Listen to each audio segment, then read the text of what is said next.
দেখুন আপুটা বসছে সুন্দরভাবে, বাট জামাটা চলে যাচ্ছে রিং এর মধ্যে। এখন বলবো কি না, নাকি মাইন্ড করবে বুঝতেছি না। তবে যেভাবে আছে জামাটা, একটু হলেই মানে একটা দুর্ঘটনা হতে পারে। যদি এটা চাকার মধ্যে চলে যায় জামাটা, খুব বাজেভাবে দুর্ঘটনা ঘটতে পারে। বলেই ফেলি যে আপু আপনার জামা চলে যাচ্ছে চাকার মধ্যে। মাইন্ড করবে না হয়তো, এখন তো মোটামুটি সবাই সচেতন। বলি,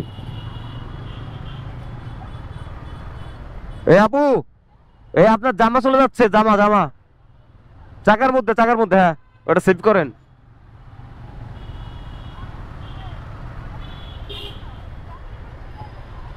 অন্যটাও যাবে বুঝলেন, কি একটা অবস্থা। যাই হোক, রাস্তাঘাটে এগুলো দেখলে বলতে হবে সচেতন। সবাই আমরা সচেতন নাগরিক, এগুলো যখন দেখবেন বলবেন, সতর্ক করবেন। সতর্ক করাটা আমাদের দায়িত্ব।